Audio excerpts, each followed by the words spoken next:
Welcome to the Asking Why podcast. I'm your host, Clint Davis. I'm a marriage and family therapist and licensed professional counselor trained in trauma and addiction. The Asking Why podcast is for anyone on a journey of healing and restoration. If you are searching for answers to life's questions and want to learn more about root causes from a psychological and theological mix, this show is for you. In this podcast, myself and a co-host from Clint Davis Counseling and Integrative Wellness will interview guests on a wide range of topics in order to get down to the heart of the problems facing our world and understand why things happen and how to change the world and ourselves for the better. Want to learn more tips and tricks to living a healthy lifestyle? Visit us at Clint Davis Counseling and Integrative Wellness on Facebook and Instagram. If you want to meet our staff or book a speaker, go to clintdaviscounseling.com. Thanks for listening and be sure to subscribe today. All right, Weston Brown, welcome to the Asking Why podcast, man, episode 2. Hey, man. Thanks for having me. Yeah, absolutely. So, like I told you, I wanted to have you in because, you know your stuff, and you're a pastor at Covenant Church. So, tell me a little bit about Covenant Church and what you guys do and why you do it. Well, that's very kind of you, man. I don't know how much stuff I actually know, but Covenant Church is a church that's about 10 years old now and is in Bossier City, Louisiana. They meet at a school there, and they've been a mobile church since day one. But they meet at a school called Providence Academy. And I joined the pastor team at Covenant probably 4 years ago now. And I initially came on because the church has just a huge culture of church planting and has helped plant churches around the country in a variety of ways, but they had never planted a church locally other than that one. And we had a large contingency of people who lived in Shreveport, which was about 30 minutes away from where the church was meeting. And so I came on staff initially to be a pastor, but eventually to lead a group of people to plant another church here in Shreveport. And so about 2 years ago now, we started Covenant Shreveport. And Covenant Shreveport is its own unique animal in a lot of ways. We are connected familially to Covenant Church in Bossier, but we're a separate church. We're an autonomous church, so we look a little bit different. We're a little bit more contextual to the place where we are as opposed to the place where they are. And yeah, man, I can talk for days about kind of what we do and our model and all that stuff. But yeah, well, I mean, we're just trying to be a good gospel-centered church that loves Jesus and is primarily living life on mission in the everyday, not just revolving around events. Yeah, so that's one thing, that I love about what y'all do, and just about, talking to people as a therapist and having people in here. The theme that I've heard for so long is just, especially in the South, is Shreveport's 98% Christian.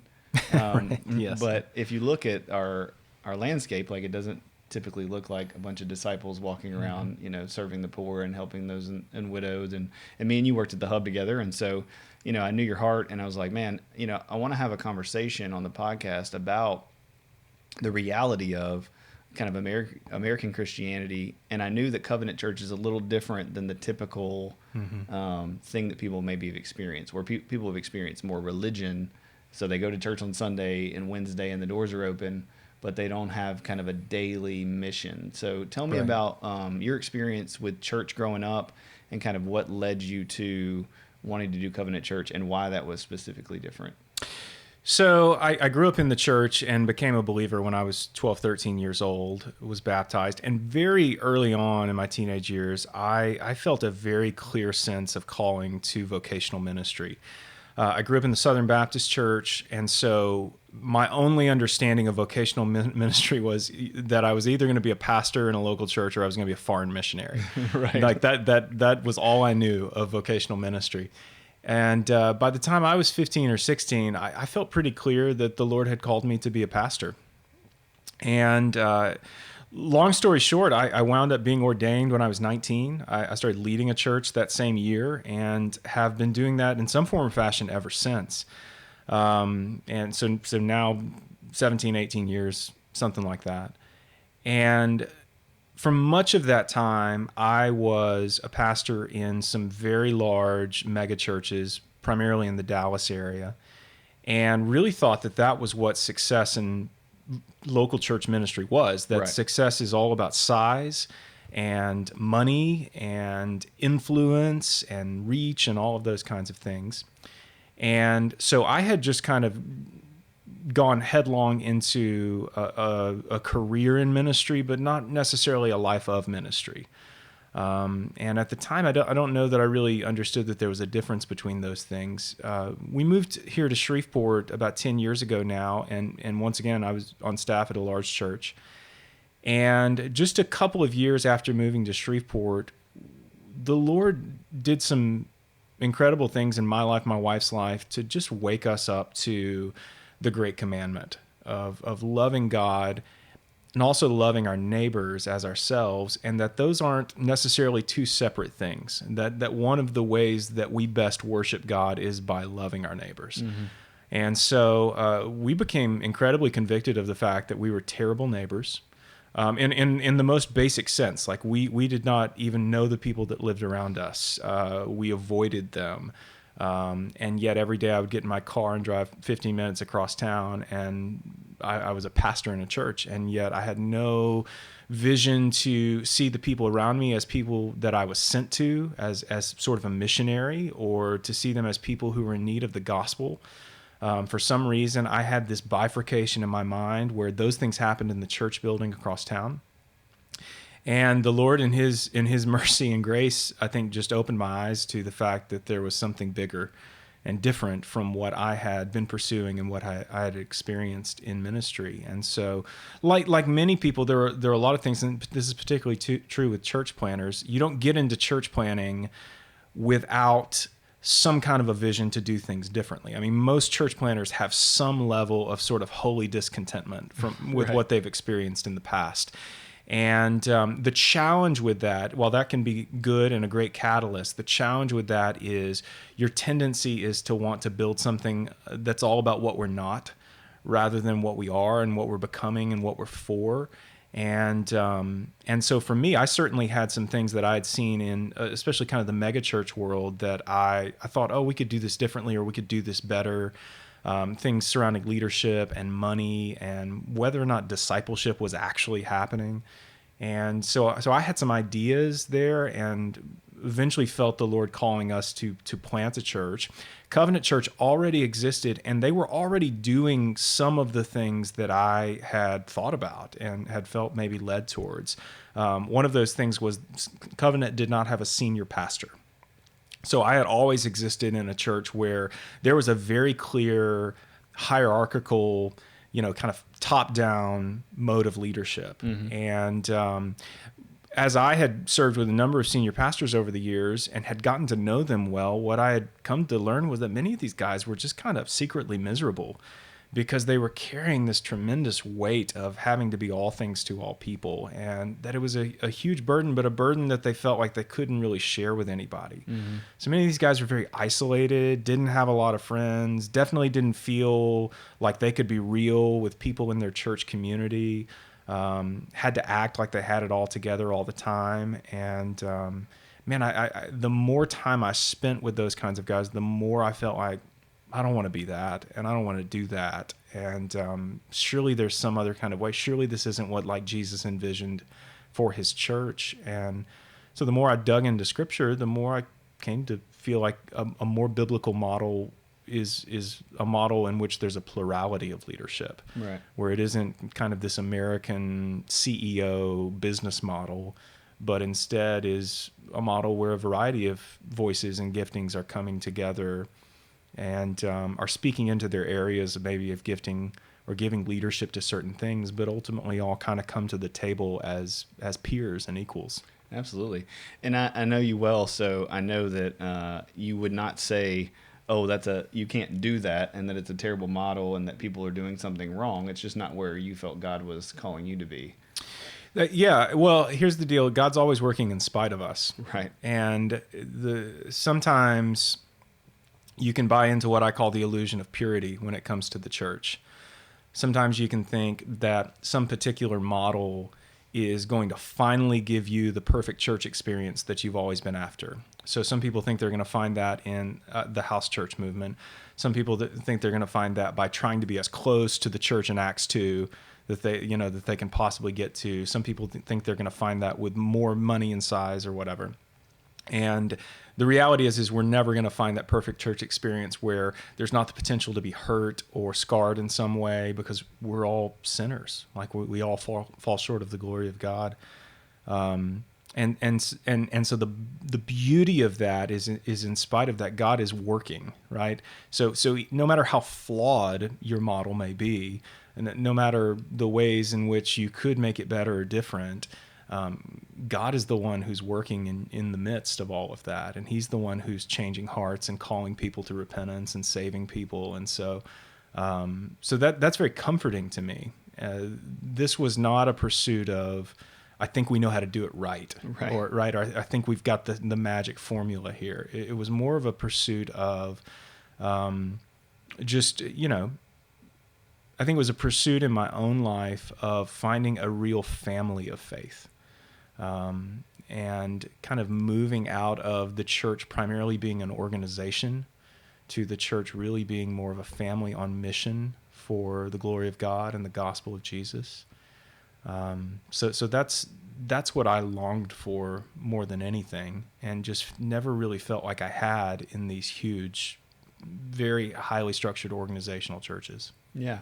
I think it's interesting because, if you're out there listening to this podcast and you're wondering how we got to this point, that's a subject that I kind of wanted to talk about today, and just American history and church. How did we get, from your perspective, to the point where we were more of a business model in America than maybe more what you would see in Acts, or more a community feel?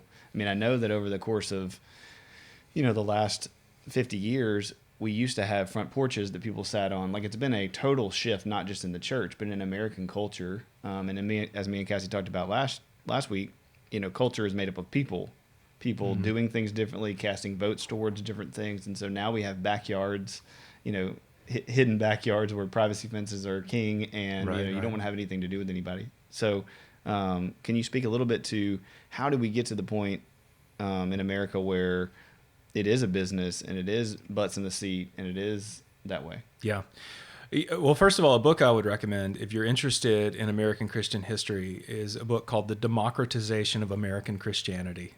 It's by a guy named Nathan Hatch.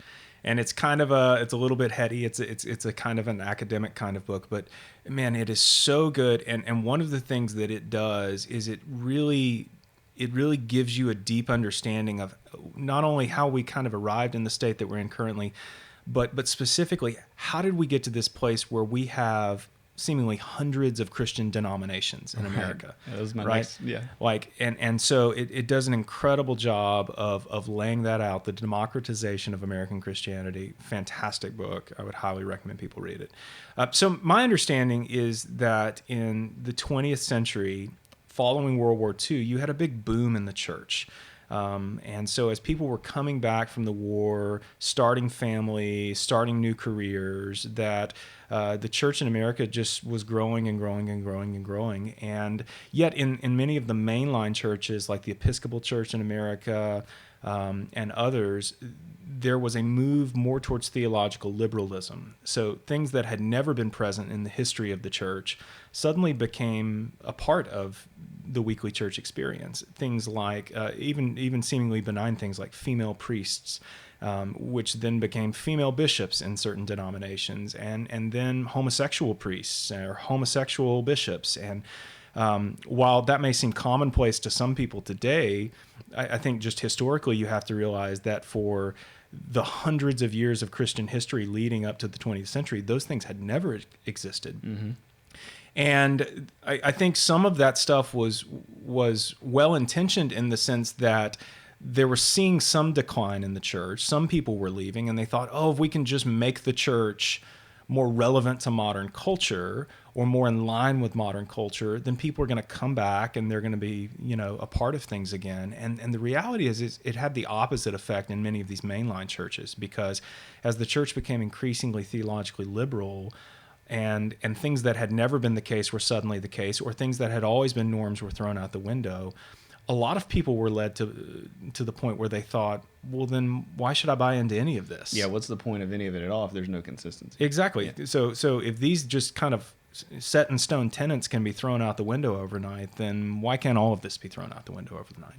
So as that was happening, and as a decline in mainline denominations was starting, there was a continued boom in evangelical denominations. And so the Southern Baptist Church, for example, was just blowing up as you got into the 60s and 70s and 80s. And one thing that came along during that time period is something we now call the church growth movement, which was an intentional kind of turn towards more of a business model of church. And so some churches that are kind of, bulwarks of that movement are churches like Saddleback with Rick Warren, and Willow Creek in Chicago, Bill Hybels. Those are churches that came around in the 70s and 80s and really pursued more of this kind of American corporate model of church ministry and saw great success with it in terms of numbers. I mean, just saw people coming in droves. And as a result, I think a lot of other churches looked at that model and thought, hey, there's a lot of good stuff there that we could glean and put into practice in our own churches. And, here we are a few decades later, and there are some wonderful things that have come from that, and there are some challenging things that have come from that as well. Yeah, like you said earlier, it's always a mixed bag, and God's always involved in all of it. But I find it interesting that at the same time, parallel with mental health and our understanding of counseling and our understanding of human psychology, we all kind of bought into this idea of the American dream. Yes. But we forgot to ask, what was going to happen at the end of that? What was our purpose? So yeah, we have better things, we have better lighting, we have more people there, people look nicer, they're doing better according to the American culture. But are those the things that make us happy? Are those the goals of the Bible? Well, and there were a number of big shifts that took place. So in the 1950s, and you can drive around our city today and see the remnants of this, but in the 1950s, churches were popping up everywhere, but they were popping up in the middle of neighborhoods. They weren't necessarily on major thoroughfares.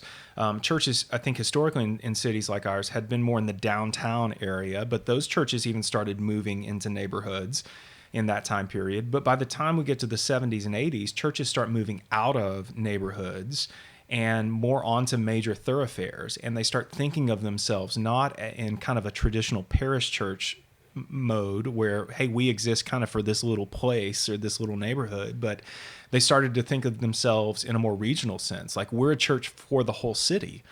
Well, our whole city has 200,000 people, Right. but hey, we're a church for the whole city. And so we need to be in a super visible place. We need to be on a major highway or street. We need to build bigger and bigger buildings. And at least around here in the South, I mean, there was a time where if you built it, people definitely came. And I think we're still a little bit in that time period. And so one of the things that I experienced that was off-putting to me, and that ultimately I felt like, man, there's got to be a better way to do this, was churches that are building enormous buildings are ultimately incurring great amounts of debt. And so in a 10-year span of time, I worked for a couple of churches that probably collectively had $10 million of debt from building campaigns. And that was challenging to me because, in my opinion, I felt like that some of these things had been built out of covetousness. Because as we looked around at other churches that were seemingly successful or growing or flourishing, like, it's impossible to not feel like, but they have this and they have this, and like they have this multi-million-dollar Disneyland-esque kids space. So of course they're growing. So there is this natural sense in which you think, well, if we're going to be like them, if we're going to be successful in that way, then we've got to have this stuff as well. And so there's very much like a keeping up with the Joneses thing that happens there. And it's very unconscious. And you can very easily reason it away because it's Christian ministry, right? And I think it's parallel with what society is doing as well, because the church is pressured to keep up with what society wants from what they're seeing with the world. So they're like they're having these staff meetings and these meetings, and people are pressuring them to get those things done as well. Yeah, it's a vicious cycle too, because once you incur that kind of debt, it's hanging over you. Like you may not think about it front of brain, but it is there. And I found that it became very hard to like kind of ascertain our own motives, because when you need people in the seats giving their money so that you can pay this off ultimately. When somebody gets mad about something, or when somebody has some kind of sin in their life, you're maybe less likely to actually address it, or you're maybe more likely to want to appease them just so that they will be happy and they'll stay there and they'll keep giving. And that's not helpful to anybody. Right. And that's so similar to what we see in families in general, right? Mm-hmm. If the church is kind of a unit of Christ in the church and this Christian family and this body of Christ, it's funny because it works the same way any other system does. You don't want to make your dad mad because you want affection from him. You want him to pay for your college. And so he wants you to do these things. And so you do it. And yet no one's happy and everybody's miserable, but you're all like on the outside, like, oh, well, we're getting along. So it's fine. Yeah. So, I want to be clear. I don't think there's anything necessarily wrong with taking on debt. I think there's a level where it could be unwise for you, or could become a detrimental thing to you, or could just be poor stewardship at some point. I think the problem becomes when you actually change who you are or how you interact with people, or you move more towards a tendency to want to just appease people or entertain people so that they hang around and continue to give. So the whole financial piece is it's a big problem for the American church on a number of different levels.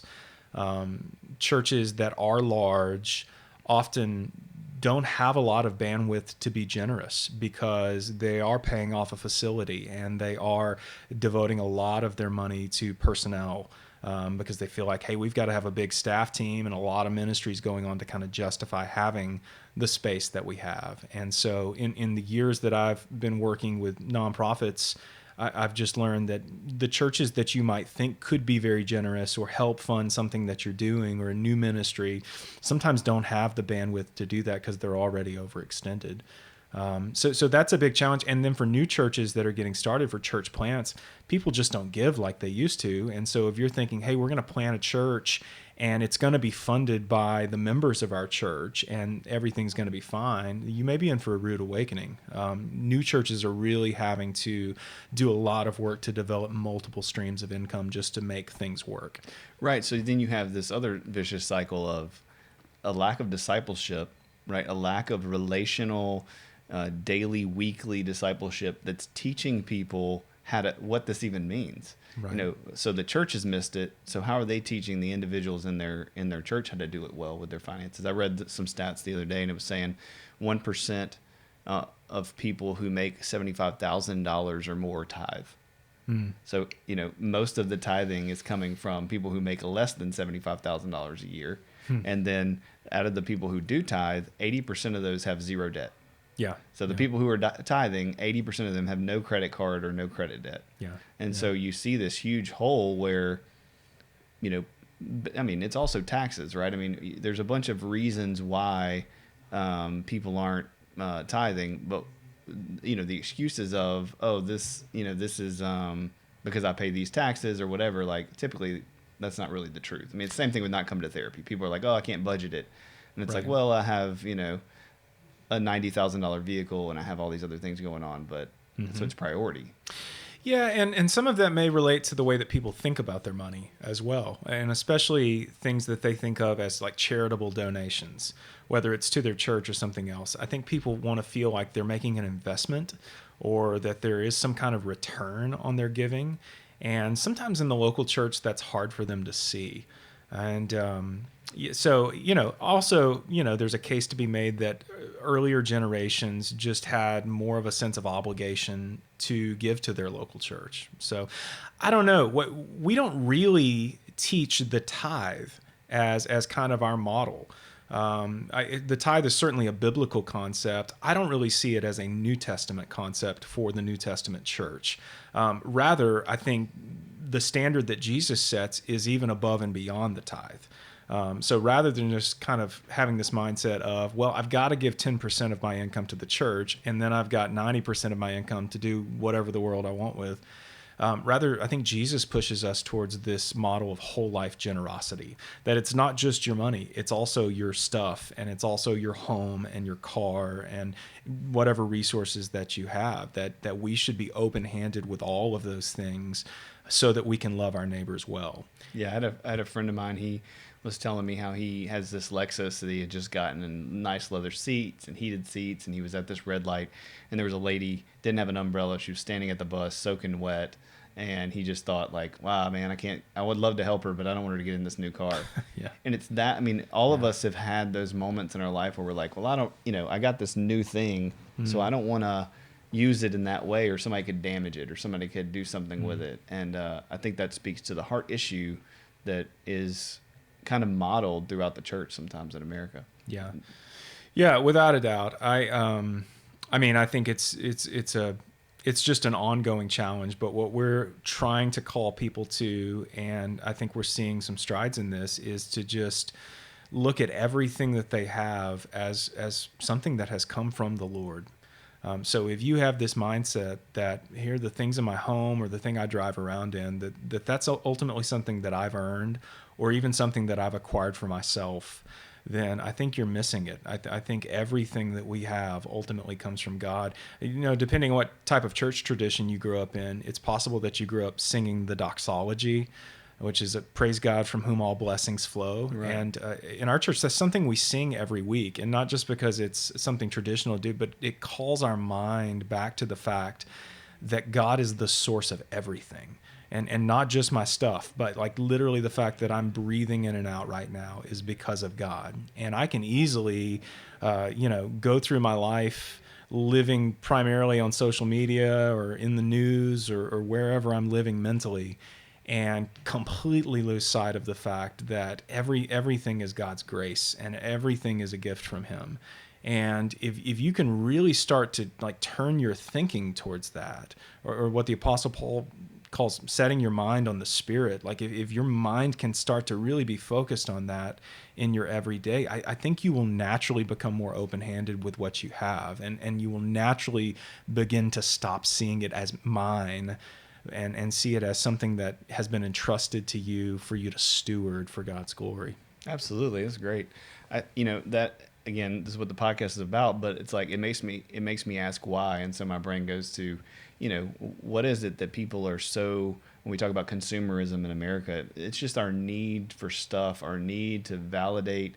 And we look at, what's going on in the church from a therapeutic standpoint. I'm like, well, the divorce rate's 52% in the church and out of the church. So people are dealing with historical trauma from war, from poverty, from racism, from sexism, and they're coming to church expecting to get this full, fulfillment of that, and yet it doesn't work, and the culture alongside is saying, well, you need this thing and you need this next thing, so this church isn't giving it to you, so move on to the next one, right? Yeah. And like you were saying earlier, there's no perfect church, and yet we live in America where consumerism is the thing. And if you look at Scripture, they didn't have much option. Right. The first church, they were a motley crew of a bunch of different people from a bunch of different places, and there was a lot of drama. There was a lot of things going on where Paul and almost immediately. Yeah. It wasn't easy. So sometimes we go, oh, let's read Acts, and it's great. They were all just sharing stuff, and we should do that. And it's like, well, no, technically they were, but like they were also fighting and arguing and saying who was the most spiritual and who was the most this. And sure. Well, I mean, you read Acts 2, and things do really sound great, and it does really sound like a family. And we're breaking bread in each other's homes, and we're devoting ourselves to prayer, and we're sharing things so that no one has to go without. And almost immediately after that, you've got these two people, Ananias and Sapphira, who, because of greed, like choose not to give financially towards what's going on in the church, and they lie about it to the apostles and are struck down dead, right? So like immediately, just right after this kind of kumbaya utopian type moment, immediately things hit the fan. And it's not long after that you have a clash of cultures in the early church, because you have the Jewish Christians, and then you have Gentile Christians. And like what you're saying, all these folks are together. And I empathize with the Jews in that time period, many of them, because in their mind, they're going, hey, we're the people of God. Like, we're His chosen ones. And the Messiah has come through kind of the line of David. And like Jesus was Jewish, and he is the Jewish Messiah. And so it just makes sense to them that people would have to become Jewish, right, to follow Jesus. And then you've got all these Gentiles who not only don't know a whole lot about Judaism and the culture and the festivals and the law and all this stuff, but they're not interested in doing that either.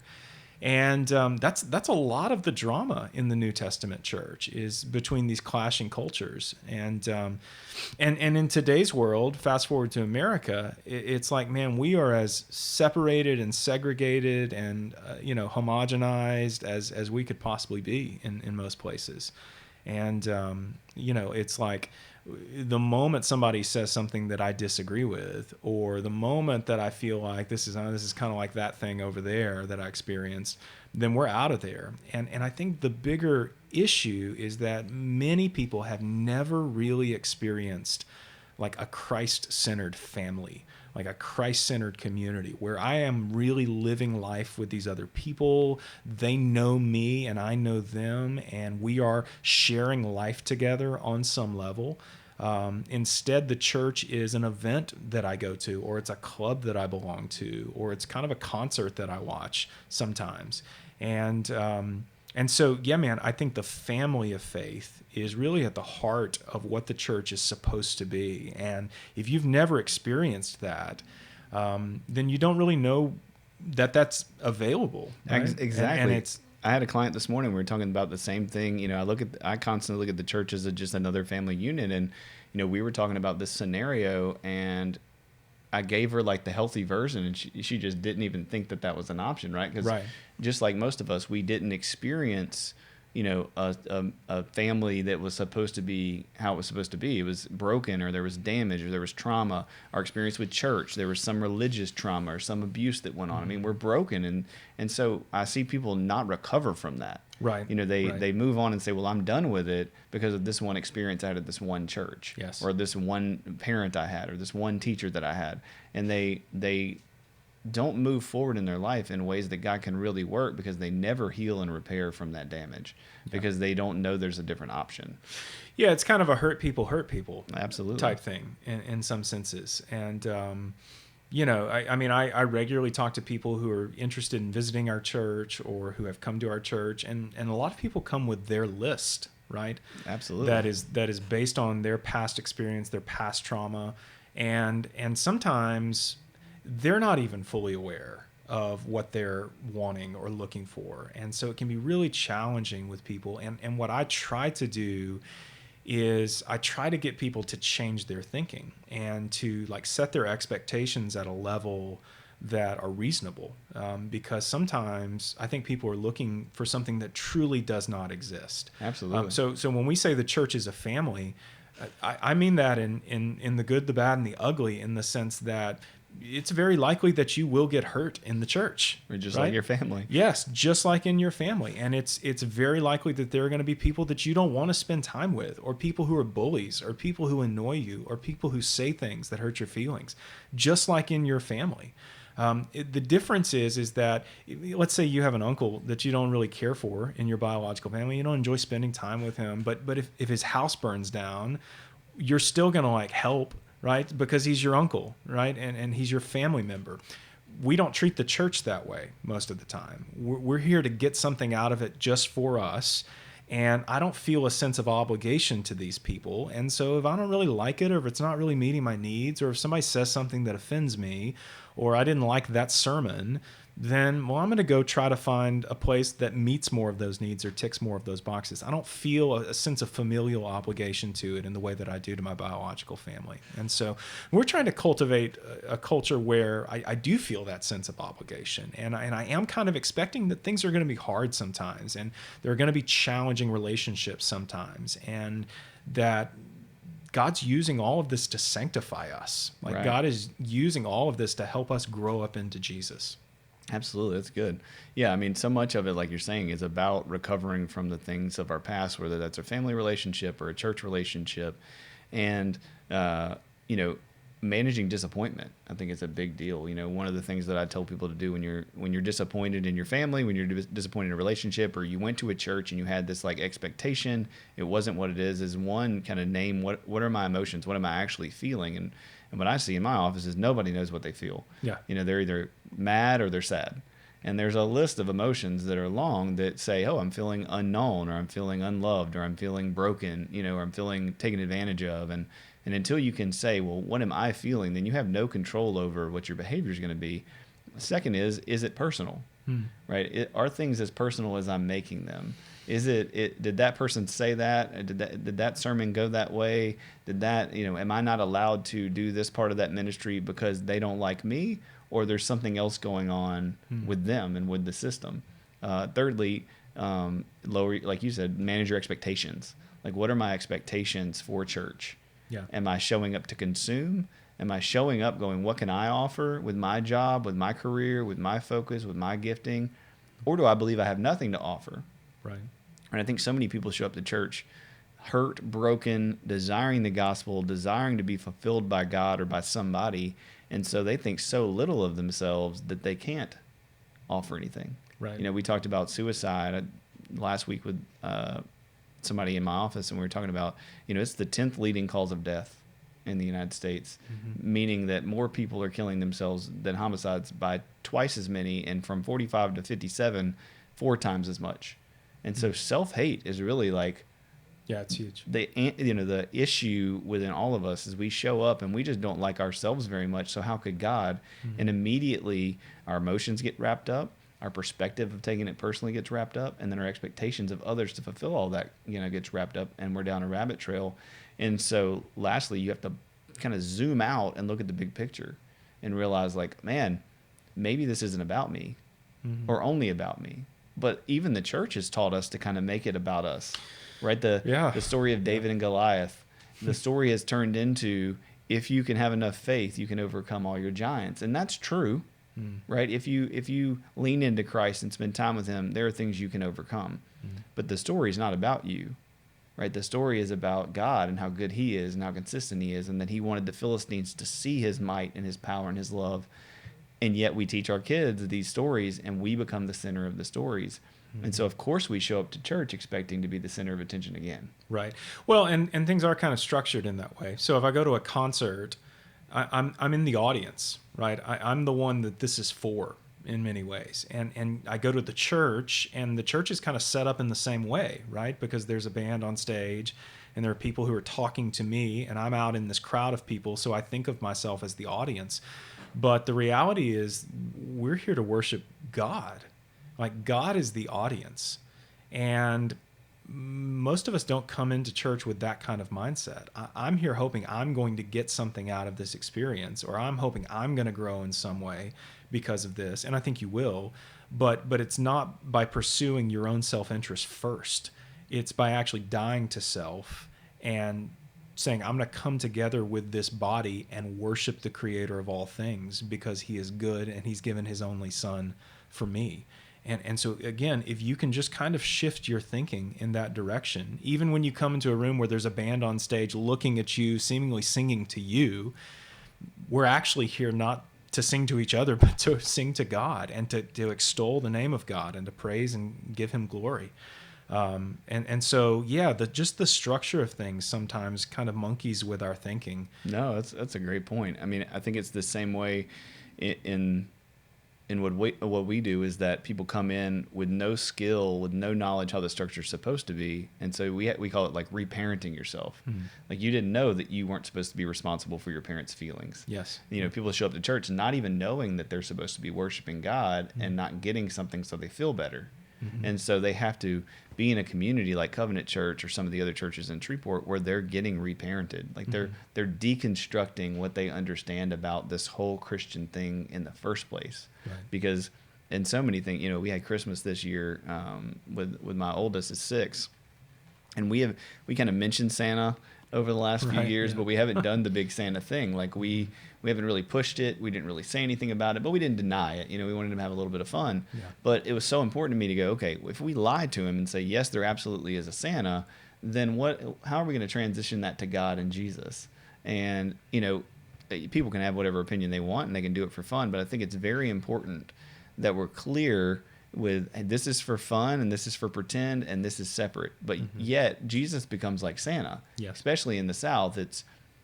behave this way, do this thing, dress this way, show up this way. Definitely don't tell anybody you have any sin, because they're going to judge you and criticize you, and they're not going to be here. And so you all show up in your khakis and your button downs, ready to receive this message so you feel better. And you're certainly not there vulnerably desperate for the Holy Spirit. And, I've done missions down in New Orleans and missions in other countries, and you get there and, everybody's just desperate for what you have to say. And I think in America, we've transitioned, unlike the first church, where we have so many options that ingratitude becomes this huge issue and hurdle that we have to get over. That, well, these people have it better, they have this other thing, and we become like spiritually picky eaters. Yes. And we're like, well, I don't really like this, so I'm going to go, eat over here. Yeah, and I think the challenge is how do you act that way in life in general? Because that's the way everybody approaches every other area of their life, but then not act that way when you come to the church. Yeah. Right? Like how is it possible for you to be opinionated and picky when it comes to your kid's school, or when it comes to where you eat out, or any other, what house you buy, what car you buy, but then you come to the church and then suddenly those opinions are off the table. Like how in the world can you cultivate a life like that? You can't, right? Right. It's really, really hard. And so it's like it's almost like I have to be one way or the other. Yeah, and people do, because they don't want to give up that selfishness. We don't want to live life going, well, maybe I should think about other people first, or maybe I should think about this. And it's not that they don't want to, it's that, they don't have the awareness that it's even happening.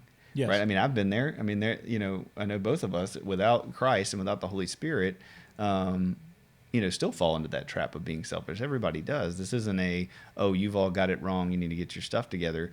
But it's just I think people are disappointed in what they're getting, and then they're left going, well, why am I disappointed? I don't even know what I'm disappointed in, because they don't even understand what's happening. Us summarizing kind of history and what's going on with people. I mean, my goal is so that the people that are out there listening who are really struggling with it not being fulfilling, that it's not because the music's not good. It's because your whole modality of doing Christianity was, you didn't know. You probably didn't have a family that was modeling it. And I would add to that, Clint, it's quite possibly not fulfilling because an hour on a Sunday morning just singing some songs and listening to a sermon is not enough for a full and flourishing Christian life. It just isn't. And I think we have reduced it to that for people in the hopes that it will, be more accessible to them or something. But a full and flourishing Christian life is a life that is lived daily in pursuit of Christ, and a life in which we are daily seeking to step into his mission as his follower, and a life in which daily we're seeking to center the whole of who we are around the way of Jesus. And so if your only interaction with the church in a 7-day week is an hour and a half on a Sunday morning, and it's, hey, I'm going to sing a few songs and I'm going to hear a 30-minute pep talk and go home, that's not enough to hold me over and to keep me dying to myself every day until I can get to the next week. I need a community around me, right? I need other people who are also doing the same thing. I need people who daily in my life are going to remind me of the gospel, who are going to preach the gospel to me, even though they may not be preachers, who are going to tell me about the goodness of Jesus, so that I'm just reminded of, oh yeah, that's who I am. That's who he is. That's what he's done for me. This is what he sent me to do. So just going to the thing, while it can be a great bonus and I think is incredibly important, if it's not lived out in the midst of this life of community, seeking to follow the way of Jesus, then it's obviously going to come up lacking. Yeah, and I think, to bring us to COVID for a second, that's shined a huge light on the fact that one time a week's not enough. Oh yeah, man. People are just falling apart. Yeah. And they realize that their faith being their parents' faith, or being their friends' faith, or being this idea of, well, I can't do church, I can't go, and so now I have nothing. Mm-hmm. And I found myself going, man, I really miss church. I really miss community. I really miss doing corporate worship. And at the same time, I can do without it for a while. because I have other things in my life. I have men that I call, therapists that I go to, people that I check in with on the daily. I have books that I read and things that I'm pouring in, allowing God to pour into me that are not just worship on a Sunday. Worship isn't just when I go there. Right. It's kind of like, to be graphic, it's like sex. Intimacy in marriage is what you want. Sex is a outpouring of that. And Sunday morning is great, but it should be an outpouring of what was going on throughout the week. And if you just expect sex or Sunday to give you all the fulfillment that you need for the rest of the week until the next time, you're going to be sorely disappointed in the relationship you have. Yeah. So when we come into the Sunday morning experience, kind of with arms crossed going, what do you guys have for me today? Then we're not coming in following a week of seeking to follow after Jesus in our everyday lives and experience his grace and his goodness, experiencing hardship, experiencing suffering maybe as well, but being able to come into this place with other believers and go, man, God is so good. God is so gracious to me. Instead, we come in as consumers going, yeah, what kind of tidbit do you have for me this week? Or what warm fuzzy do you have for me now so that I can go back out into the slog that's my everyday life? We live bifurcated lives. I think that's the reality for many people is we have this spiritual dimension to our lives, but it is often closed off from the rest of our life, which is the majority of our life. And the majority of our life revolves around career and family and school and those kinds of things. And then at certain times, I'll open myself up to the more spiritual dimension of things. And it's when I come to a church event or it's when I go to a Bible study or something like that. But many of us have gotten really good as soon as that's over, I'm turning that off. I'm moving back over into this other space where I'm guided primarily by the norms and the culture of whatever world I inhabit on a daily basis. And so I think that's a big challenge for people who just kind of work in corporate America, for example. Like more than likely, because this is where you spend the majority of your time every week, it's quite possible that you're primarily being discipled by that world and by that culture and not by the way of Jesus. And so even though you may occasionally go to church, even though you may go to a Bible study here and there, if you've given yourself over to this other thing, then it becomes really difficult to be somebody who's shaped by the way of Jesus and who operates in this corporate space. And so we wind up in this very kind of bifurcated existence. And I think that just plays out into a number of different spheres in our lives. Does that make sense? Oh, definitely, for sure. I think, again, where we're at in the coronavirus shows us that we do have that separation. I mean, I feel like there's a difference between, Christ following and religion. And in America that it's blurred lines for a long time. But then, Corona has made, I've seen a lot of people run really hard to Jesus and then others just be like, well, what was that? Yeah, right? I don't really need that. It's not that big of a deal. Whether it's because they were just there consuming and it wasn't really making a difference, or because they have, like I said, they have enough going on in their life where they realize that church is just a thing that adds to what they're already doing with their family, what they're already doing with their, and ultimately, we have to leave it to the Holy Spirit. The Holy Spirit is the one doing all of that work. And I think we've learned in the individualized culture to put a lot of that pressure on ourselves, to shame ourselves for things not being, and you said something earlier I wanted to key in on, it's the suffering piece. The other problem I see within the church is that we think that if we're Christians, that if we follow Jesus, that if we pray, that everything will be fine. Right. Because we ask those questions everybody asks those questions in here. Why would God allow it? Right? Why would God allow these bad things to happen for, my daughter to pass away, my dad to pass away, for me to get cancer, all these things. And you don't ask those questions when everything's going great. Yeah. You ask those questions in the hard times. And we live in a culture that kind of communicates that to them. We're like, you need to show up and do the right thing and God's going to, everything will go your way. And so, again, it's consumerism. It's I'm going to perform and behave so God takes care of me and #blesses me, but they don't really understand what a blessing is. This is something we've been talking a lot about lately because we've been studying through the book of Romans on Sunday mornings. And the Apostle Paul talks a lot about suffering. I kind of grew up in a church environment that said Jesus suffered so that you won't have to. Right? Yeah. And yet it's hard to believe something like that and then look at the life of the Apostle Paul, because Paul is a guy who's constantly getting beaten up, thrown in jail. He gets shipwrecked. He gets bitten by a poisonous snake. He ultimately gets martyred for his faith. I mean, it's just like hurdle after hurdle after hurdle after hurdle. And if your mindset is, if you're a real person of faith, you will never suffer in any way, shape, or form, then I go, what in the world do you do with the lives of the apostles? The reality is that Jesus has died so that we would be relieved from having to suffer the punishment of eternal separation from him, of having to experience hell and all that comes along with that. But that doesn't necessarily mean that our life now will be complete happiness with no issues or struggles. Jesus himself spoke to that. And Jesus calls his way a narrow gate. He says, easy is the path that leads to death. So he very clearly tells his followers, if you're going to come after me, it's going to be incredibly hard. And when you look at the lives of the apostles, you see that played out. So in Romans, Paul talks a great deal about suffering. And one of the things he says in Romans 8 is we should rejoice in our sufferings when we compare it to what is to come. Like, we know that because of what Christ has done for us, there is this future that's waiting for us. And it's not just a future where we're saved from death. It's even greater than that, because it's a future where we become children of God. Like, he adopts us into his family. And Paul says we become co-heirs with Christ.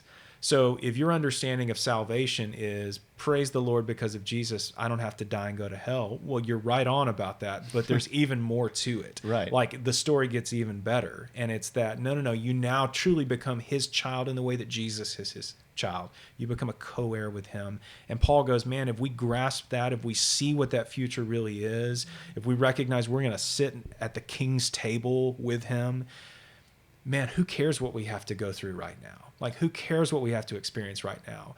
And when you look at Paul's life, you go, well, he must have really believed that, right? Because, for sure. Because no matter where he was, no matter what he was suffering, no matter what he was experiencing, I mean, he was still sharing the gospel. He was still pouring into people. And it's because he had this vision of what was to come. Yeah, and I think sometimes people hear that and think, well, then I have to be perfectly happy in all the bad stuff that's happening in my life. Right. And the reality is that Paul grieved. Yeah. He cried. Jesus grieved. Jesus cried. Yes. You know, we avoid pain. It's a natural inclination for us to go, okay, I don't want to do that hard thing. Yeah. Right? I mean, Jesus in the garden, the first thing he said was, if there's another way, let's do that option. Yep. Right? So it's okay for people to grieve and to lament and to suffer. But at the end of it, enduring it, knowing and trusting in God is what's going to get you through it. Knowing there's a long-term effect that's going to come out of it, and that you're not in control of it because you believe in something greater than you can ever imagine, is what helps us survive. You know, I've heard a bunch of people say, I don't know how people do it without Jesus. And I'm like, they don't. they don't make it. I mean, look at our marriages. We barely make it with the Holy Spirit, right? I mean, even as Christians, which I think is the hypocrisy is the hard part, is we're all hypocrites. I mean, I'm the biggest one, you know, like Paul said, like, I'm the greatest sinner. And the closer you get to Jesus in your walk with Christ, the more depraved you realize you are. Right. It's not that the closer you get, you're like, oh, I'm more holy and I'm even better and I sin less. It's like the farther away his holiness is. Yeah. You know, the closer you get, the farther and more amazing and awesome he is. And it's that, you know, rejoicing in that suffering. It's having that humility. It's persevering. That is the walk of Christianity. And it's so hard, which is why there's a narrow road that's going to be down then that few people do. And one thing I try to talk about is just, you know, people say, well, I want a normal marriage, Clint, or I just want my kid to be normal. And I'm like, no, you don't.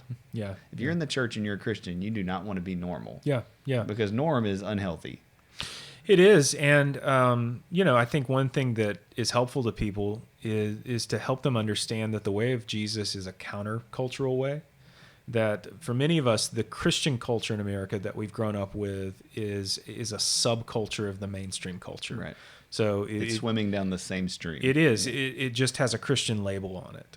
But the actual way of Jesus is perpendicular to the culture. It is a totally different way. And it's part of the reason why he was killed, right? And so he's called us into that same way, which is a way that says we are shaped by him and his word and the guidance of the Holy Spirit, not by whatever the norms of the mainstream culture are. And yet my fear for a lot of Christian culture in America today is what really shapes it is not the way of Jesus. What really shapes it is the mainstream culture itself. Absolutely. And I think why that is that people, again, have so much trauma, have so much family history stuff that they just want to be comfortable. They've survived so much, that they're like, I want to have 5 years or 10 years where I'm not suffering and I'm not struggling and I'm not having these people abuse me or take advantage of me or do these things to me. And they don't realize that the things that they're running to, whether that's sex, whether that's, addiction, whether that's alcohol and drugs, whether that's whatever it is, working, materialism, that those things aren't meeting that need either. Yeah. And so they're stuck in this middle where they're like, church isn't the answer. I don't even know what that answer is, but I'm doing all these things and that's giving me no worth and value. It's always, I need more of this. And then, like you said, they're spending 40, 50 hours a week listening to that message from the culture. And then insert in the last 10 years, social media. Yeah. Right. And so I wanted to talk to you a little bit about that and kind of what have you seen as a pastor? What are kind of if somebody's listening out there and they're a Christian and they're like, I'm on social media, I'm doing these things, but it's really feeling more unhealthy, but I don't know how I can get out of that and still be a part of the church. Like youth groups, like they're all on, social media. And I hear these parents say, well, I don't want my kid to have a smartphone, but the only option they have to be involved in the 12-year-old, 13-year-old class is them to all be on the, Instagram, or the Instagram. The Instagram. Yeah, that sounds like I'm 80. But yeah, so how would you speak to what you've seen change, and then what are some of the pitfalls, and if you have any ideas of how we can get our way out of this? Yeah, I mean, I'm increasingly becoming of the mindset that the bad far outweighs the good when it comes to social media. I have a Facebook page and an Instagram account, and I've really backed away from engaging with those things much, especially over the last few months. I've never really been on Twitter. I hear that's a whole other thing. It's so toxic in and of itself.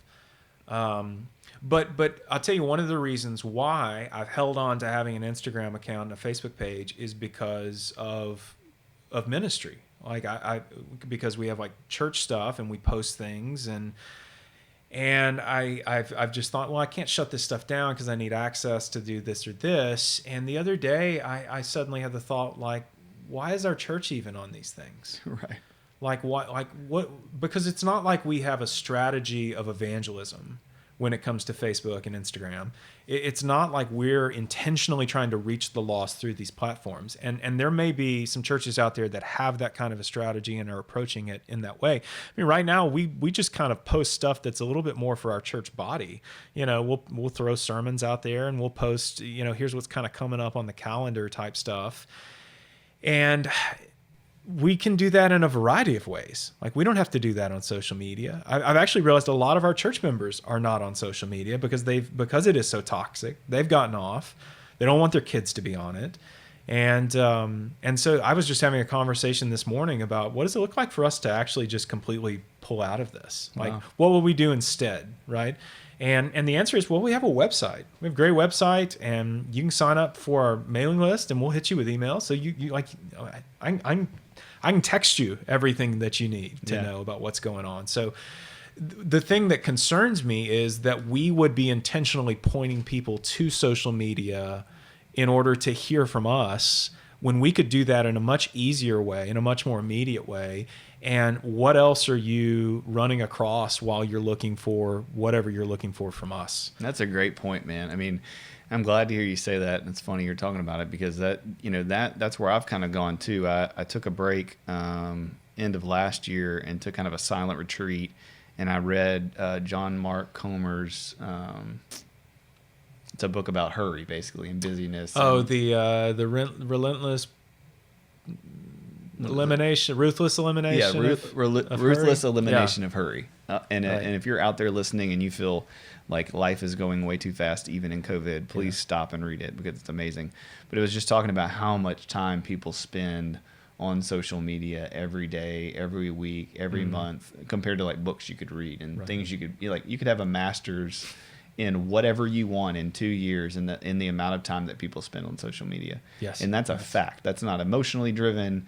Yeah. And so he was just talking about the same way. And so since then, I'd kind of went off in the beginning of the year, I went off social media completely.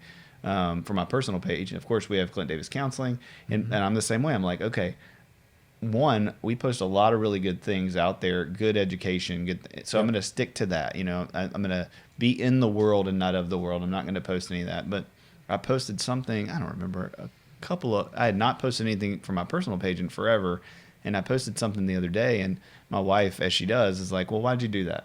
Yeah. You know, we like asking why. So we have to ask each other, why are we doing the things we're doing as American church? Why are we doing the things that we're doing as Christians? Why are we donating to the things we're doing? And I was just kind of like, I don't actually know. So I had to stop and think, and I was like, I mean, I guess I could just I was like, well, I want my dad to see it. I want my family to see it. And I'm like, I can just text them. Yeah. You know, I could literally just text them the picture. So there's a little part of me that's like, no, I want people to see we're doing good. And even from well, God's good. And, you know, it could be a completely, quote unquote, altruistic, but it's not, because the risk, it's not about right or wrong. It's not saying if you're on social media, you're wrong. It's about evaluating your risk, right? And saying, okay, if I am on this, can I manage the risk of this? You know, I know for me, and I know scientifically, it's really hard to manage being on social media because of the scroll. Right? We know that psychologically, that dopamine hit that you get from seeing a like and seeing a heart and seeing someone follow you, or, you know, you posting a picture of your kids and 15 people saying they're so cute. Right. Even if you don't mean anything intentionally, it's feeding the wrong thing in your life. It's feeding that this is about me, this is a platform for me. And as we talked about, killing that is the most important thing in American church that we need to do, is to realize that throughout our week, if we make everything about us, then we show up on Sunday, we're going to make it about us. So if you're going to stay on social media as a member of a church, or if you're going to be a church, you have to ask, why are we doing it, and fine tune it. And I think a lot of us are just winging it because it's new. You know, in all of human history, it's only been around for like 7-8 years. Right. And so we're just winging the consequences of this thing. And I think very quickly are realizing this is problematic. You know, the amount of affairs, the amount of things that go on through Facebook Messenger and Instagram, the amount of just garbage in general that's on there. Yeah. I mean, whether it's porn or soft porn or just inappropriate marketing for financial things, you know, or consumer bits. It's like, no matter how long you're on there, you're going to get fed something that's super unhealthy. Yeah, without a doubt, man. So, I mean, that's ultimately what has led us to be thinking about those things. I don't know exactly what we're going to do just yet, but I don't think it would be a big deal at all for us to pull the plug. I wish I knew it. There's a great YouTube TED Talk, and it's a guy, and he says, why you think you have to have social media, and he breaks down these kind of 5 points. So if you're, you know, out there listening and you want to Google that and listen, and it's all the things that people say, like we're talking about now, that you have to have it. And he does a great job of being like, well, you actually don't. Like, I haven't had it in 5 years. I'm a professor. I do talks all over the country. I have tons of friends. I have great engagement with what we do socially. Yeah. My kids are fine, you know. And like you said, I think we're going to have to do something as the church where we teach people why that is, you know, not just say don't do it, kind of like sex, but we have to talk to them about what the details are, what the consequences are, and let people make their own decisions and believe that they can, but give them the choice and say, look, if you're going to be on there, I'm not going to judge you for it. I'm not going to criticize you for it, but at least know why you're doing it. And I think that's so important, is a point that we have to get to as human beings, adults, people, is going, okay, I have these behaviors, I have these things I do, but a lot of people just go, well, people just do it. Yeah. And it's like, no, there's a reason why you do it. And if you don't want to break that reason down, it's probably because in your heart, you know, it's not something you want to give up. Yeah, and I'm concerned in general about, especially here in the COVID era, of just the church's wholesale move online. Okay, yeah, I was going to go there next. That's great. Because and some of this depends on your ecclesiology, like what you believe about the church. But for me, I believe the church is the gathered body. Right. Right, that it is the community that is gathered together. And so the notion that could happen into perpetuity virtually just does not make sense to me. And that's not to say that can't happen or that the Lord can't use that in some way. I don't know how to process that, honestly. And so I was on a call a few weeks ago with a number of pastors from around the country, and I had asked the question, how many of you guys were streaming your services online before COVID started? And most of them were. Probably 75% said, yeah, we were doing this. And then a few, like us, we were not streaming beforehand. A few said, okay, we started doing it when COVID started.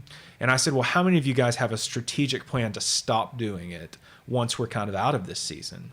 And nobody did. And nobody was even thinking about that. Everybody was just thinking, this is the new normal, and we're going to have to get even better at like the presentation of what we're doing online. And that piece really concerns me because, again, to go back to some things that we've talked about earlier, I'm worried that it even further diminishes for people what the church actually is, and that it's becoming is this is a music and sermon delivery tool for you. Oh yeah, and that is church. And so as long as you can log on and kind of watch this stuff, which I think some preliminary research has already shown that even when people get on, the only thing they're really stopping and paying a little bit of attention to is the sermon itself. Mm-hmm. I'm just worried with the whole thing. Yeah, I'm the same way with therapy, and people will probably hate on me for saying this, but like I did telehealth for 8 weeks. We're still, doing telehealth with some people. And obviously, like you're saying, it's not the whole, right? We're not overgeneralizing and saying you can never do anything online. You can never watch a sermon. You're not getting anything out of it or giving anything to it. But it's the wholesale of it. There's now, I've been seeing ads for like texting therapists, like that you can just text in and do therapy. And what I know about therapy and church is that like the avoidance of dealing with people and dealing with what makes you uncomfortable and having to bring anything to the table is so easy. Mm-hmm. It's so easy to go, well, I don't have to do anything if I just sit here. Well, and here's what I know about counseling, because I've been seeing a counselor regularly for years. Relationship is critical. And I tell people even now, because, we send people to Clint Davis counseling all the time. And what I tell people is, like, be willing to find your counselor. Like, you need to find the person that you connect with and that you trust. And when they say something to you, you take it to heart because you respect them. Like, if you have a counselor that you feel like, I don't really know about this person, or I don't know that I respect them, then it's not going to help you in any way. Right. So just like that, relationships are key. Relationships are key in the church. And if it's just something you watch, then it's like the next tier of a Sunday morning consumer-driven experience. It's like, man, you don't even have to leave your house now. And I'm kind of envisioning this post-COVID era. Yeah. Right? Like when we get out of this, hopefully in 8 months, a year, 14 years, whatever it winds up being. For sure. But if Jesus doesn't come back in 2020. But what are the new rhythms? Because, you read these books that say it takes X number of weeks to develop new habits. Well, here we are months into a bunch of new habits and a bunch of new rhythms. And not all good. And not all good. And if and when a vaccine is developed and suddenly magically we're out of this, what are the new rhythms that have been established that you now can't just flip the switch on and go back to something that was before? No, you've established a routine, you've established culture, you've established finances, you've established your kids' culture, and now you have to switch it. Yeah, it's gonna be interesting what comes out of it, and I hope that just like therapy, people don't. I had this conversation with a business guy the other day, and he was like, "Yeah, man, we're just gonna keep everybody home from now on. Yeah. It's so much more efficient." People have meetings. They can have more meetings. They don't have to go out and do anything and spend money on lunch and coffee and all these things. So, and it's like, okay, well, again, what's our goal? Is your goal money? Is your goal, like I've heard, pastors say, man, it's so crazy during COVID. There's like 70,000 people watching our online services, people that could never have been reached. And it's well, that's true. Yeah. But are we talking about quality or quantity? And I'm not saying, I know those pastors and they want quality, they don't want quantity. And yes, there are people who are hearing the gospel for the first time in ways that they never did, but the long term, we're taking this little short burst of things and going, oh well, then that's fine. That's what I worry about. Same thing with therapy, same thing with work, because you go to Rhino and have a meeting, Rhino Coffee here in Shreveport, and have a meeting, and you meet somebody there and you're talking, and then somebody walks by and goes, hey, Bill, blah, blah, blah. And you're like, hey, this is Weston. And, and then before you know it, their best friends come into Covenant Church and they find the Lord. And it's those relationship pieces that you can't do on Zoom. Yeah. Yeah. You cannot do it. You can't run into someone and the Holy Spirit prompt you to pray with them or serve them while you're sitting in your living room. And if people think that's okay to do long-term and forever, we're going to be missing and adding to that whole consumerism idea. Well, I think it's missing the Great Commission. Absolutely. Because the Great Commission is that we would go and make disciples. And so that includes evangelism. That includes sharing the gospel with people, certainly. But what Jesus says in Matthew 28 is it's teaching people to obey all things that I've commanded you. And I think his model is that that's something that happens in community. It's something that happens in relationship. And so if your understanding of what we've been sent to do as the church is simply to share the gospel with people, I think you've got a part of it, but you don't have the whole. Like, yes, we have to tell people about Jesus and what he's done. We also have to show people what that's like. We have to demonstrate to people what that looks like, because he was doing both things. He wasn't just walking around saying, hey, here's who I am and I love you. He's also healing people. He's driving out demons. He's feeding people. He's bringing people back from the dead. And in all of these things, he's showing people what he's talking about. Right. He's showing people, in my Father's kingdom, this is what things are like. There aren't hungry people. There aren't dead people, right? There aren't sick people. And as the church, we've been sent with that same mission. And I worry that that's not something that we can actually do fully online. So if there is an online evangelism piece, as maybe there well should be, it has to be a part of a larger strategy, a larger whole where we're seeking to make fully formed disciples. Exactly. And so we have to ask those questions like, what are we doing and why are we doing it? And most of the time, Scripture says, without vision, my people perish. Mm-hmm. We have no vision right now for how to get out of this. And that's okay. Yeah. I just want people to talk about it. I want people to ask those questions. I want the average person who's listening to this go, oh man, yeah, that's so true. What are we doing about it? Mm-hmm. And realizing that, like, don't just leave it to your church pastors. Like, you're a microcosm of their leadership, and so go to them and engage in those conversations, help them, because they probably don't know either. And one of my clients who I saw for a long time, I don't see her anymore, she called me and she said, hey man, I just want to talk to you about, like, how are we going to get out of this? And she was telling me about her experience, and I said, well, it's interesting, as a therapist, this is the first time, usually, I mean, in my life, I have a ton of trauma, so I can say, well, I've kind of been through that, or I've had that experience, or I've drank that, or done that, or that didn't work out. But none of us have an idea of how we're getting out of this. Yeah. We can't, there's no one we can call and say, hey, how did you make it through this? Give me some advice and give me some hope that we'll come out the other side. Even our clinicians, even our pastors. And so, we have to remember that the beautiful thing about COVID is we are really all in this together.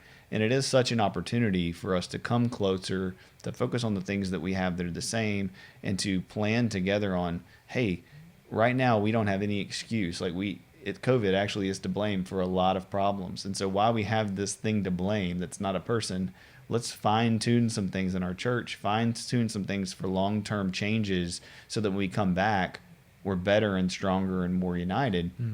Instead of looking at this as an opportunity to go, well, let's just do this. It's easier, it's more convenient, we make more money, the numbers are better. Right. Whether that's, again, therapy, church, business, I see it across, like, all cultures. Well, in my experience, it has been that people are getting really tired of it too. Oh yeah. Right. So early on, I think it was a little kind of fun, in a strange way, in the way that, like, when your electricity goes out and you get to light all the candles with the kids, and it's kind of fun. The lights are out. Especially if nobody in your life's dying or has Exactly. COVID, yes. Exactly. But for churches, I think it was kind of like, oh, like, we've never had to do this before in our lifetime, so this is kind of interesting and different, and even our families. It was like, oh, this is kind of fun. We're in our pajamas and we can all sit down and turn on the Zoom feed or whatever the case was. And yet, as it has drug on, we're now in this place of, like, oh no, not this again. You know? Yeah. And I was reading an article the other day just about how many people, particularly in the millennial generation, who have idolized this idea of working remote and being able to travel because I work remote. And now suddenly I'm working remote. And it really sucks because every day I miss my coworkers, and I can't actually travel right now. I'm kind of stuck here where I am, and this is miserable. Yeah, because they forget relationship is key. Absolutely. They forget it's those relationships at work that make everything. And when you're in the middle of it, it's like, it's kind of the grass is greener. If I could go do this. And we went to the beach a while back, and there was a guy, and he was like, yeah, I came down here for 2 weeks. I've been working, for 2 weeks on the beach. And he's like, I'm so bored.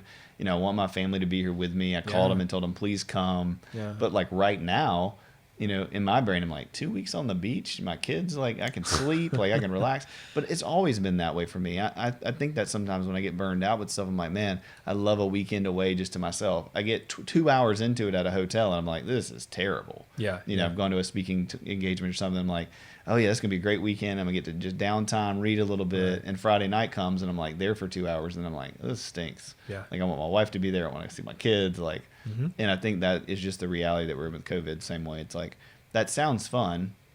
It sounds a little easier, but I mean, I see a ton of lead pastors, and their conversation's been, man, it's so hard. Yeah, it's so hard to do a sermon on a screen, like to look at the red dot, do this sermon, get no feedback, have no relationship, and then leave. Yep. And I don't think people realize that like it takes a lot of energy and effort with nothing for the pastor to do that week on, week off. There are a lot of pastors who are really, really struggling right now because the things that you have maybe looked to as sources of affirmation for what you do are suddenly gone. So whether that's a room full of people, or that somebody walking up to you after the message and telling you how much they got out of it or how much it meant to them.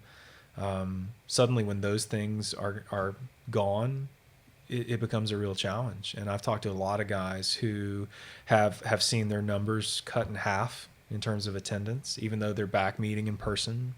People just aren't coming back. People aren't there. And that feels demoralizing, and like, how do we dig out of this? And I think it's a big challenge. We thankfully have not experienced a whole lot of that in the way that some people have, but I have friends in ministry whose churches are displaced because they met in schools, or they met on college campuses, and they may not necessarily have the money to just go buy someplace, or they would have already done that.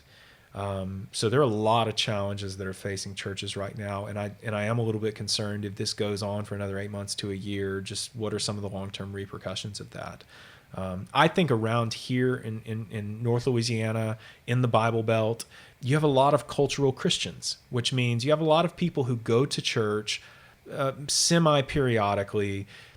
Not so much because I'm a follower of Jesus, but because this is a part of the culture around here, and it's socially expeditious for me to do this. And my parents go there, and I grew up there, and I generally view it as a good, wholesome thing for my family, and it's viewed favorably in the culture. And now, for really the first time in my life, I have a semi-legit excuse to not be there. Yeah. And I'm taking it.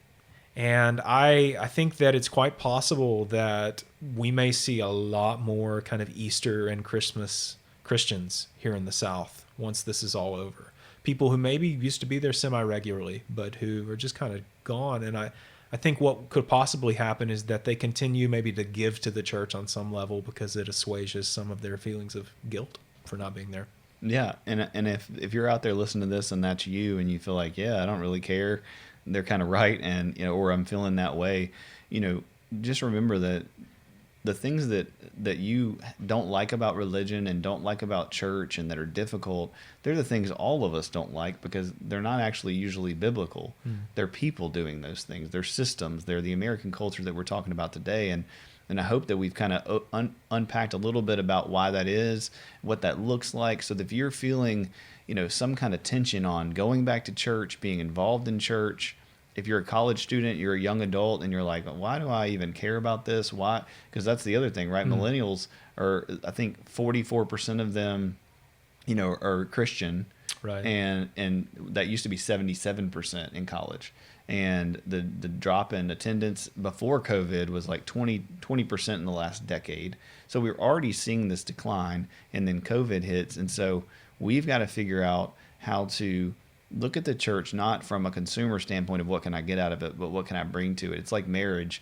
You get married, and that first initial, this is great, I like this, I'm not sure about these things, but I'm going to stick it out. And then you stay in it, and you're like, well, there's less things that I like than I don't. And, that's not a good enough excuse to get married. I mean, if they're or not stay married. And, obviously if there's adultery or abuse or things like that, there's always this out and a healthy way to do that. But a lot of marriage isn't divorced based on those things. A lot of things are just like culture, like I'm tired of it. I'm going to move on to the next thing. I don't really like this. And it's the same way with church. Instead of investing and saying, I'm going to be here long term, better or worse, sickness and health, despite these things and working through it, we're just moving on to the next thing. Instead of where can I plug in and maybe where can I help in that area and go, I'm going to make this better. I'm going to see it as a long term. And you see us do that with missions, right? We go to all these different places as a church, and go on 7 different mission trips. And that's great. But we don't see it as I'm going to invest in this area of the city. I'm going to invest in this location. I'm going to invest in this ministry. And I'm going to look at the next 20 years and build relationships with these people. Right. I'm going to get to know him and his kids. And then when his kid's 15, I'm going to have been involved in their life. I'm going to have the ability to speak into their life with trust because of our relationship. And I think that's where the gospel's shared. And so many of us, because of this generational cycle of consuming, we never get that opportunity. We don't know people long enough. We're moving from Sunday school to Sunday school, from B group to B group, from church to church, and we never get to see the gospel lived out because we don't stay long enough to experience it. I don't think, especially in larger churches, and I think, and we haven't really discussed that, but I think size is a big factor in churches that can be positive and negative in a variety of ways. But I do think a lot of people are missing out on true Christ-centered community within their local church. They have friendships and they have acquaintances within their local church. But in terms of actually being known by other people and knowing other people and actually doing this kind of New Testament thing of bearing one another's burdens, that's not really happening because we're not actually deep enough together in order to do that. And I think it's a missing link. And I think it's a pretty easy tweak to start moving in that direction. We just have to make it and go after it. Absolutely. And we have to, I think as church as a whole, we have to do that from the top down. Mm-hmm. We have to model as leaders and as pastors and as therapists and as people that are pushing people to do that. We have to be vulnerable.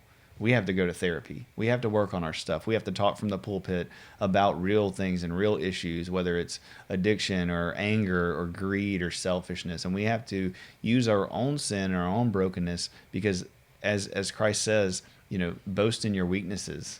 Right. And that's not I'm the worst braggy type of thing, but that's going, we're all in this together. Mm-hmm. You can come boast in your weaknesses and you boast in your weaknesses and we all need Jesus and it's okay to be vulnerable, but people don't see that. And so when they go to small group or they go to wherever, they never get deep. So they spend a year in a Bible study with a group of guys and not one person talks about that they view porn. Mm-hmm. And yet 80% of Protestant males in the last month have viewed porn. Mm-hmm. That's the statistic. Mm-hmm. And so it's like, you do these things, but they never scratch the surface.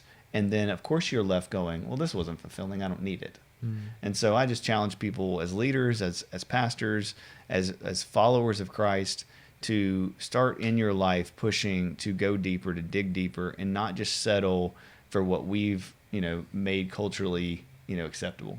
Yeah. And so a lot of this for me starts with Christian hospitality, which is not Martha Stewart type hospitality. Right. Like Christian hospitality is loving strangers. And in a large church, there are probably a lot of people who are strangers to you. And, when I used to have this experience when I was on staff at a big church that I'd be out eating dinner with my wife or something and somebody'd walk up, knew my name, would start talking to me like they knew me. And I'd feel like I've never seen this person in my life. And it would become apparent in the course of the conversation, oh, this is somebody that goes to my church. And over time, that just started to become kind of untenable to me. Like especially when you start considering the church historically, the fact that you could be a pastor of a church and not have ever even seen or spoken to people that go to your church regularly. Your flock. Yes. Yeah, you don't know your sheep. Like that just started to bother me greatly. Mm-hmm. Yeah, it's not if we're supposed to model our lives after Christ, it brings to question he knows his sheep and his sheep know him. And, it's like as pastors, do we know our people? And there's a lot of pastors who manage big churches. It's also personality, right? It's figuring out what the Holy Spirit has for you and how to fine tune that for the betterment of your congregation, your people, not the betterment of yourself. And again, it's the same problem for all of us. We're selfish. We come from broken families, and we need to heal and be restored to Christ in a way that, has nuance and has, specific things that we can dive into and understand why they're happening so we can do something about it. So we got to wrap up, but one of the questions I want to ask is kind of, what are the things that I guess Weston Brown, what's one question that you're asking yourself that you're asking why about in this season of life? And it can be on any topic. Yeah, man. Gosh, that's a hard question for me. I don't know.